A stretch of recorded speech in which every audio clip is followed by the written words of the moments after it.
What is going on, everybody? AHS Rules back again with another video. And this is a video that I did last season. I'm doing it again this season. There's a great chance that come this time next year, I will do it then as well. But I'll be talking about some NBA playoff matchups that I would like to see take place. So let's just jump right into it. I have 5 specific matchups that I would like to see take place during the playoffs this season. First matchup to talk about is the one that inspired last season's video and is the thumbnail of that video as well. The Dallas Mavericks and the Phoenix Suns. Now, I'm not going to talk about seedings and whatnot during this because seeding changes every damn day now. And at the grand scheme of things, a lot of these matchups could be first round, second round, conference finals, non-finals, because that'd be East versus West. I don't have any of those lined up, but any of these matchups could potentially take place. But the first one that I said, Dallas Mavericks and Phoenix Suns, inspired last year's video, and these two teams have a lot of history and beef with one another. You can date this back to the Phoenix Suns having the opportunity to draft Luka Doncic and passing it up, but that didn't really line up into their, that doesn't get brought up enough considering the Suns' recent bit of success, so it doesn't get brought up as much as it probably should. But now, bringing it back a little bit to the 2022 playoffs, where the Mavericks mollywopped the Suns in Game 7, and then the Suns, they desperately needed a change, and the Mavericks kind of made a change that they probably didn't expect to have that big of an effect, letting Jalen Brunson go, and then the Suns, for months and months, try to trade for somebody. Then we get to the trade deadline with both of these teams, and they end up trading for Brooklyn Nets stars, with the Mavericks acquiring Kyrie Irving and the Phoenix Suns acquiring Kevin Durant. Again, if I was talking about the matchup last year, I'm like, it makes sense.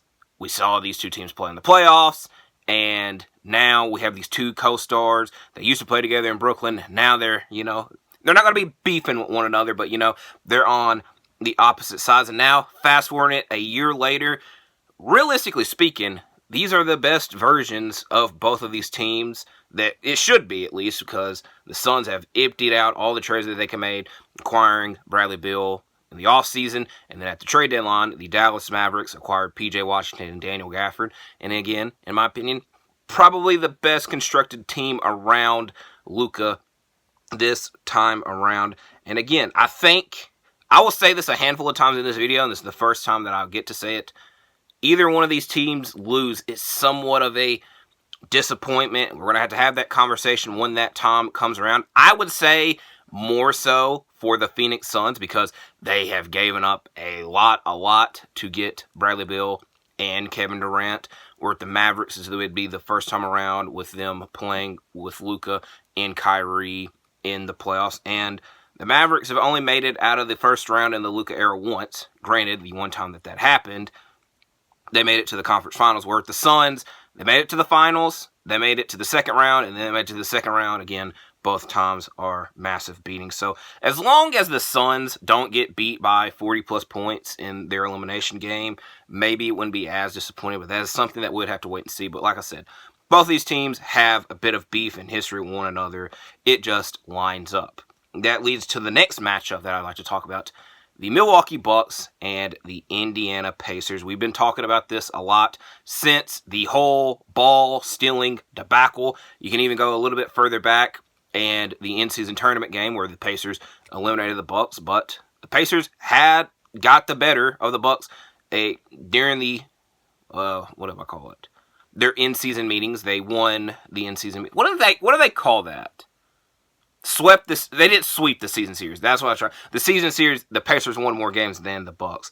And the Bucks, again, it's a team I think that has the most pressure on them. Acquiring Damian Lillard in the offseason, firing 2 coaches, and now having Doc Rivers, who we talk about his playoff track record over and over again. And again, it kind of is weird that during the 2 meetings between the Pacers and the Bucks, Siakam wasn't there, Doc Rivers wasn't there. Now we've got these new added elements into this matchup. But again, if the Pacers are able to make the playoffs, because again, they're not confirmed. No team is confirmed there yet, but they're on the trajectory. be the first time that Tyrese Halliburton is there in the playoffs with the Pacers.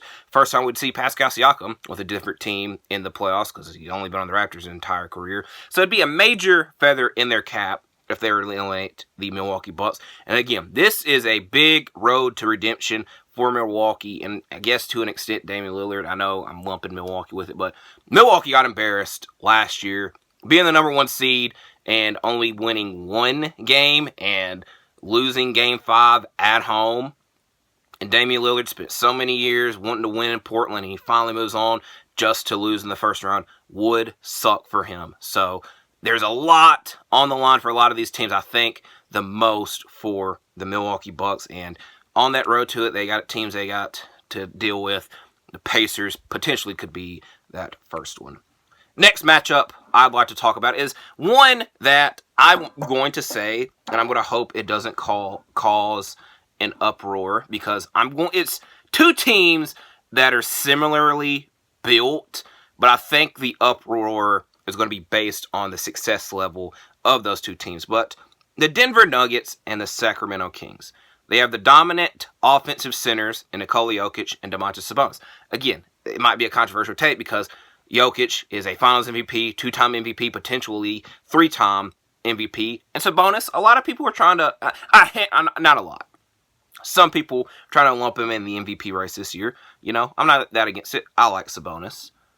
We got the underrated, disrespected Kentucky point guards in De'Aaron Fox and Jamal Murray, where De'Aaron Fox has only been a 1-time All-Star. Jamal Murray has yet to make it, even though for the last 2 to 3 years, or I guess in the case of Jamal Murray, last 2 years, where you could say they both could have been All-Stars. And then you got the other 3 in their starting lineups with Kevin Huerter / Malik Monk, Harrison Barnes, and Keegan Murray, and Kentavious Caldwell-Pope, Michael Porter Jr., Aaron Gordon. You can compare those 3, and they're very similar. You would obviously have to give the edge to the damn Nuggets because, again, they did win the championship. But I just feel that these 2 teams are so similarly built that it would make an interesting matchup. But I can understand that people, you're like, this team just won the title. It's a bit disrespectful, but it's a wait-and-see situation, and we're just going to have to wait and see. Next, going back to the Eastern Conference, Boston Celtics, Cleveland Cavaliers.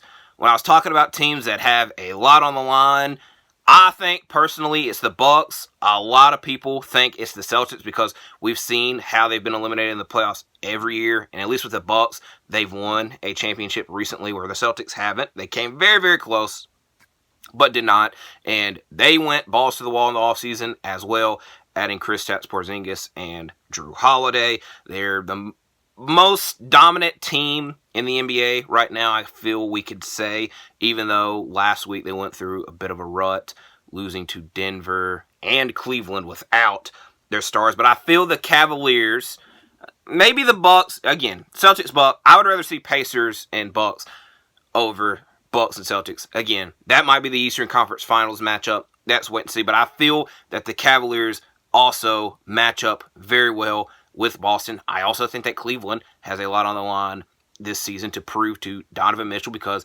it definitely sucks that we have this conversation. I say this every time and then I just indulge in the conversation, but they need to prove to Donovan Mitchell, hey, you should stay here. And last year in the playoffs, they stunk the shit up. It sucked. This year, I think, and I'm hoping that they will be better. And again, I think they match up very well with Boston. And they're my 2 teams in the East. The Bucks, going back to them, it's kind of weird to go back to them, but I was a little bit down on the Bucks. Obviously, since the All-Star break, they've picked it up, but it's neck and neck between the Cavs and Bucks, who I have as the second team in the East. Again, it doesn't really matter in the grand scheme of things, but I think I'd rather see the Celtics and Cavs because it's also a fresher matchup, and I just want to see the Cavaliers succeed. Number 1, a matchup that a lot of people have wanted, and I think this is the last chance for it to happen, and it means something and be relevant. The Los Angeles Clippers versus the Los Angeles Lakers. The last time that these 2 teams can battle in the former Staples Center, now Crypto.com Arena, as the Clippers obviously have their new arena coming up. We've been there is one, I would say there was one season we really wanted this, and this was the seasons that LeBron and AD and Kawhi and Paul George formed their duos, and we were one game away from it happening. Obviously, it wouldn't have felt the same because it was in the bubble. We didn't know that at the time, though, it don't matter. But we came very close to having it, and then since then, it is not meant as much. Where now is the last chance for it to mean something. It's also would be extremely weird. I saw someone say this, and I apologize because I don't remember who exactly said it, but it's a weird conversation to have that LeBron and AD, or LeBron's tenure with the Lakers, only one season where they're the one seed, and every other time they didn't make the playoffs or had to make it via the play-in, and we're kind of, again, on that trajectory this year, but again, it kind of leads to a closer route between them facing the Clippers. I also, might be a bit of a stretch, but I'm a big Russell Westbrook fan. Look at the profile picture. Russ is supposed to come back around playoff time. I would very much love for this to be the Russell Westbrook revenge series because his Lakers tenure was hell for him and me, mainly him. But it's the last time that this could mean something. And again, we don't know what the hell these two teams are going to look like next year. I would imagine the Lakers are going to be very close to what they are. The Clippers probably should be. The Paul George and James Harden, mainly Paul George factor, is a wait-and-see situation. I feel if the Clippers are successful in the playoffs, they'll be somewhat of a similar team next season. But this is the last time for it to really hit and mean something. I do want to give a couple of shout-outs because I only talked about 10 teams here.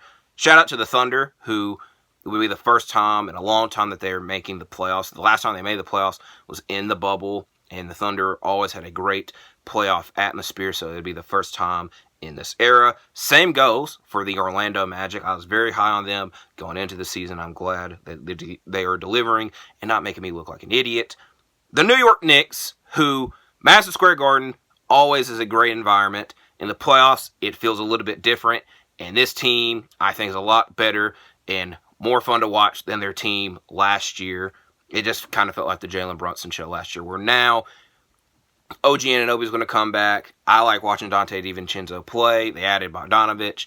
You notice I ain't say Julius Randle. That might be a sneak diss, but I think this Knicks team is better than the one they had last year.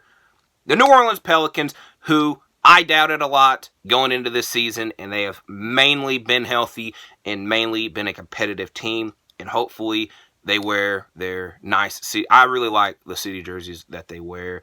And lastly, the Miami Heat and playoff Jimmy, who, again, I could have lined them up and talked about their potential matchups with the Bucks and Celtics, because if the Heat beat either one of those teams as a lower-seeded team, absolute hell will break loose, and that will be something that we have to see. And again, there's more than likely a chance that one of those two matchups happen.